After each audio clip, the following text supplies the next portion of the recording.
Okay guys, it's Doctor here again and we're gonna get started with the second part of my attack helicopter guide. Now this commentary has been recorded on my laptop, so it might be a little different from the sound, but should overall still be good. And yes, I'm using mines here, which is a huge fail. The gameplay you see is some Caspian border attack helicopter, which is actually going to be a comeback. I'm going to use this for the next attack helicopter guide videos, just because I think it was an awesome gameplay. In many ways, the only problem that there was like some guys crashing into me with jets. I was road killed in our own base twice by some teammate, which I also banned because it's on my server. But anyway, hope you enjoy, so let's get started right away.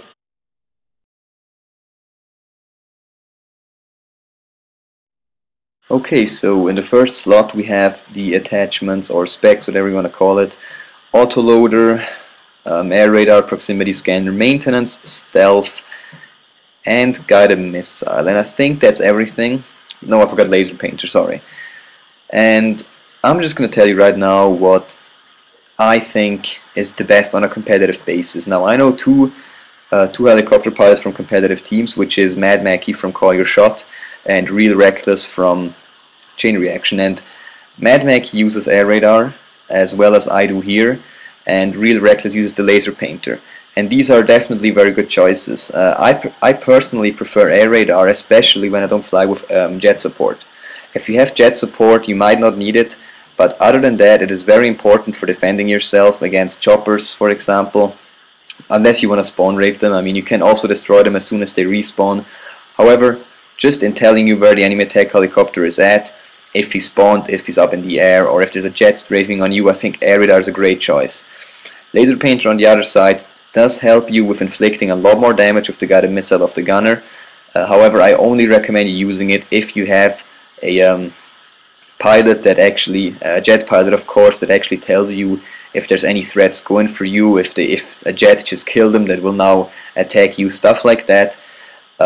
Just makes me use air radar usually when I'm flying without a good jet pilot. Other than that, I would say if you're flying solo, like completely alone, use stealth, because chances are high your gunner might be somebody that's like, oh, autoloader is so much more helpful, which is in my opinion completely wrong. So I would say if you're going solo, use stealth. Other than that, I would either decide in between air radar and laser painter.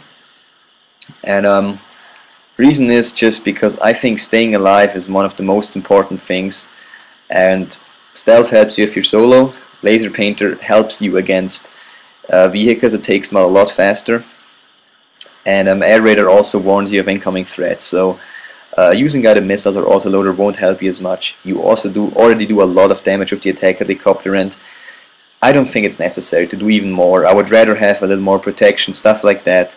But guess that's it for the first perk.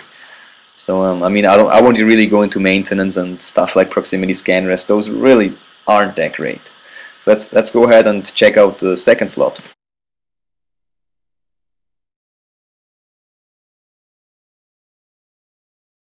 Okay, so let's move on to the next slot, and that is the second one, which contains ECM, infrared flares, and the fire extinguisher.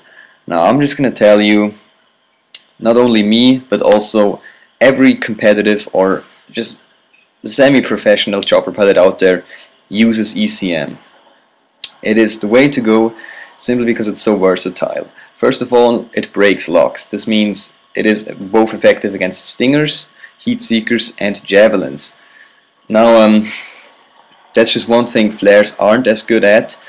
Other than that, ECM also makes communication easier in between pilot and gunner, which means if I pop ECM, my gunner will always use flares as soon as it starts beeping, because we don't need to say like I popped flares already or I reloaded my flares. So it makes communication a lot easier, and as there's sometimes really a lot to communicate in chopper battles, stuff like that, you'll need to be able to reduce it as much as you can.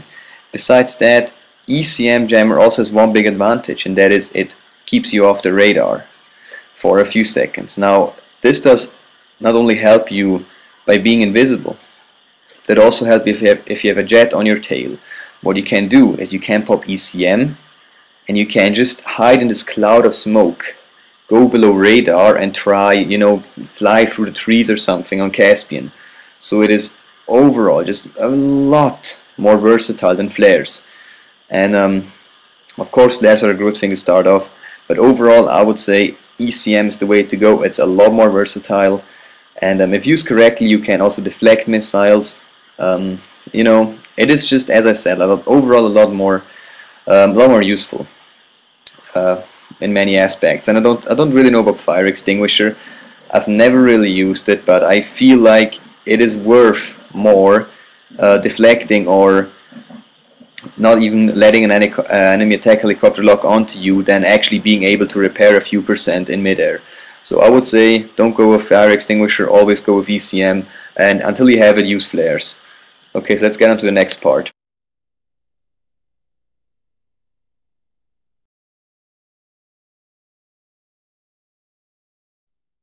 Alright, so in the last slot we only have heat seekers, and there is no point not using them, so I'm just gonna say use them. They're gonna help you if used correctly, which is gonna be topic of another part of this guide. But that's been it basically for today. There's not too much to say anymore. Next one's gonna be about the gunner specs, and after that we're gonna get a little more into communication and into the harder maneuvers and also attacking targets. But overall, I hope you enjoyed. Go ahead, send me any messages if you need help. If you have questions, if you disagree, I always like to hear other opinions, so there is the comment section for a reason. Go, if whatever you to say, just drop me a comment there. This has been it for today as we get taken out here, so hope you enjoyed. See ya.